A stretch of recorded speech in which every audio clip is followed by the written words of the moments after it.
मुख्यमंत्री नीतीश कुमार ने भागलपुर के सनहौला प्रखंड में 301.71 करोड़ रुपए की लागत से 59 विकास परियोजनाओं का उद्घाटन और शिलान्यास किया। स्वास्थ्य, खेल और बुनियादी ढांचे में बड़ी योजनाओं से जिले के नागरिकों को मिली नई सुविधाएं। गृह मंत्री अमित शाह 26 सितंबर को 10 दिन के भीतर दूसरी बार बिहार आ रहे हैं। अपने इस दौरे में वह कई बैठकों में शामिल होंगे। माना जा रहा है कि शाह अपने दौरे के दौरान सीटों के बंटवारे को लेकर बड़ा फैसला ले सकते हैं। मुजफ्फरपुर के एलएस कॉलेज में आयोजित छात्र संवाद कार्यक्रम में जदयू प्रवक्ता नीरज कुमार ने महागठबंधन पर हमला बोला। उन्होंने लालू प्रसाद यादव को कैदी रत्न देने की व्यंग्यपूर्ण मांग करते हुए विपक्षी नेताओं पर तीखे तंज कसे। बिहार सरकार ने सरकारी कर्मचारियों की असामयिक मृत्यु पर उनके परिवार को नौकरी देने की प्रक्रिया अब पूरी तरह ऑनलाइन कर दी है। नया पोर्टल अनुकंपा नियुक्ति और निगरानी प्रणाली 26 सितंबर से चालू होगा। वर्ल्ड फूड इंडिया 2025 में बिहार का भी पवेलियन है। 12 स्टॉल लगाए गए हैं। बिहार पवेलियन को इन्वेस्ट बिहार, बिहार है तैयार, एडवांटेज बिहार, स्टार्टअप बिहार एवं एमएसएमई के अनुरूप सजाया संवारा गया है। इसका मकसद देश विदेश के अधिक से अधिक निवेशकों को खाद्य प्रसंस्करण क्षेत्र में निवेश के लिए आकर्षित करना है और विदेशी निवेशक बिहार में निवेश को लेकर उत्सुक दिख रहे हैं।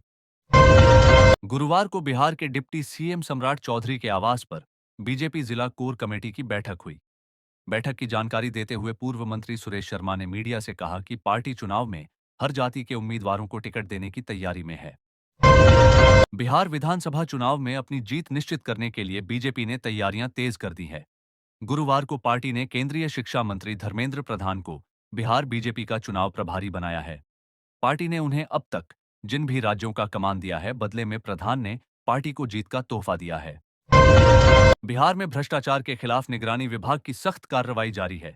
मधुबनी जिले में टीम ने जिला नियोजन पदाधिकारी मृणाल चौधरी और उनके डेटा ऑपरेटर राहुल कुमार को घूस लेते रंगे हाथ गिरफ्तार किया। दोनों एनजीओ संचालक से हर महीने रिश्वत मांग रहे थे। बिहार चुनाव से पहले ईसी ने बड़ा फैसला किया है। आयोग के नए निर्देश के अनुसार चुनाव आयोग ने कहा कि ईवीएम वीवीपैट की मतगणना का दूसरा अंतिम चरण तब तक शुरू नहीं होगा जब तक डाक मतपत्रों पोस्टल बैलेट की गिनती पूरी नहीं हो जाएगी। ओनेल इंडिया मजलिस ए इत्तेहादुल मुस्लिमीन एआईएमआईएम चीफ असदुद्दीन ओवैसी ने बड़ा दावा किया है। उन्होंने एक इंटरव्यू में कहा कि अगर इस बार एनडीए चुनाव जीतकर सत्ता में आती है तो भी नीतीश कुमार मुख्यमंत्री नहीं बनेंगे, क्योंकि बीजेपी इस बार किसी भी हाल में अपना सीएम बनाना चाहती है। मुजफ्फरपुर जिले में पटना जैसा मरीन ड्राइव बनकर तैयार हो रहा है। यहाँ लोग दोस्तों और परिवार के साथ खूबसूरत नज़ारों का मजा ले सकेंगे। इसके साथ ही बोटिंग और ओपन एयर ऑडिटोरियम का आनंद भी ले सकेंगे। बिहार को लेकर जारी किए पूर्वानुमान में पटना मौसम विज्ञान केंद्र ने बताया है कि नवरात्रि के दौरान यहाँ के कई जिलों में बारिश हो सकती है। इससे तापमान में गिरावट दर्ज की जा सकती है। आइए जानते हैं किन जिलों में बारिश को लेकर अलर्ट जारी हुआ है। पटना जिले के सरकारी स्कूलों में 10वीं, 11वीं, 12वीं कक्षा के विद्यार्थियों को प्रतियोगी परीक्षा की ऑनलाइन तैयारी कराने की योजना बनाई गई है। 3 लाख विद्यार्थियों के लिए जिले के 75 आईसीटी लैब में विशेष कक्षाओं का आयोजन होगा। बिहार सरकार ने सरकारी स्कूलों में पढ़ाई को और अनुशासित बनाने के लिए सख्त कदम उठाया है। अब प्राथमिक और मध्य विद्यालयों में न्यूनतम शिक्षक उपस्थिति तय की गई है, ताकि बच्चों की पढ़ाई किसी भी हाल में प्रभावित न हो। विभाग ने साफ कर दिया है कि तय संख्या से कम शिक्षक मिलने पर संबंधित अधिकारियों पर कार्रवाई होगी। निर्माण मंत्री नितिन नवीन ने बिहार के नवादा जिले में 5 प्रमुख सड़क परियोजनाओं का शिलान्यास किया। मुख्यमंत्री नीतीश कुमार द्वारा इस योजना को मंजूरी मिलने के बाद इसका निर्माण कार्य शुरू किया जा रहा है। इस योजना पर कुल 200 करोड़ रुपए खर्च किए जाएंगे। बिहार विधानसभा चुनाव 2025 की उलटी गिनती शुरू हो गई है। चुनाव आयोग ने 6 अक्टूबर तक तबादले और पोस्टिंग पूरी करने का आदेश दिया है।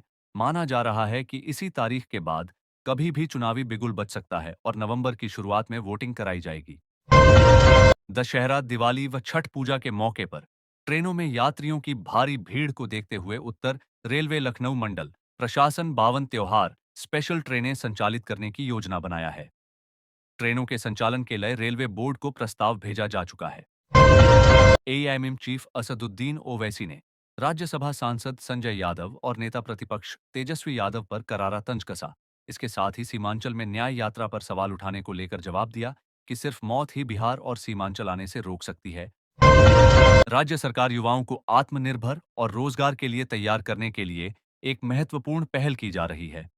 उद्योग विभाग, बिहार सरकार और भारत सरकार के सूक्ष्म, लघु एवं मध्यम उद्योग मंत्रालय के संस्थान टीआरटीसी पटना की तरफ से निःशुल्क रोजगारोन्मुखी कौशल विकास प्रशिक्षण दिया जाएगा।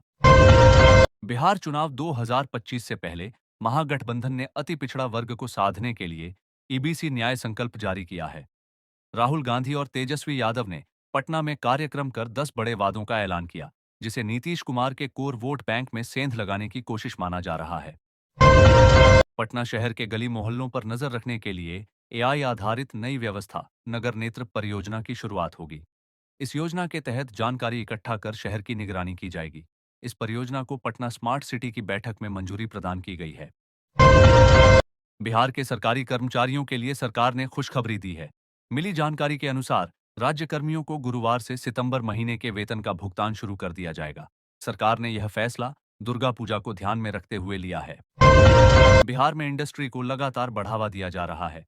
ऐसे में Bihar industrial investment promotion package 2025 बेहद खास और ऐतिहासिक माना जा रहा है।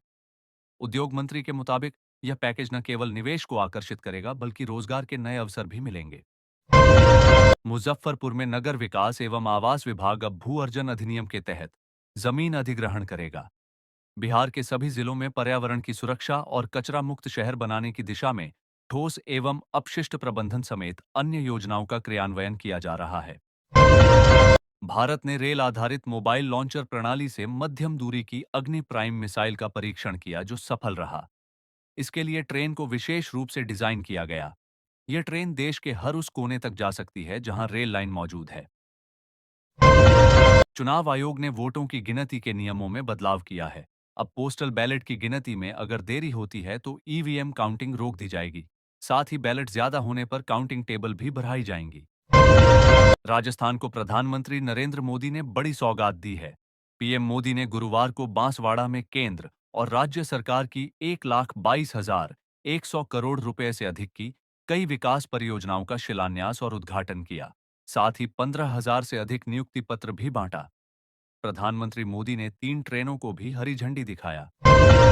रक्षा मंत्रालय ने गुरुवार को हिंदुस्तान एरोनॉटिक्स लिमिटेड एचएएल के साथ वायुसेना के लिए 97 हल्के लड़ाकू विमान LCAEM के एक ए यानी तेजस मुहैया कराने के लिए समझौता किया है। इस पर लगभग 62,37,000 करोड़ रुपए खर्च होने का अनुमान है।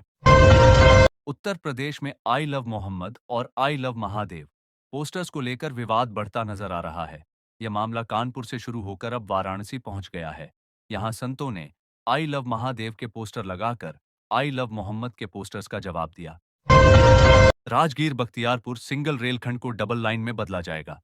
प्रधानमंत्री नरेंद्र मोदी की कैबिनेट ने 104 किलोमीटर लंबी इस परियोजना में 2,192 करोड़ की लागत आएगी।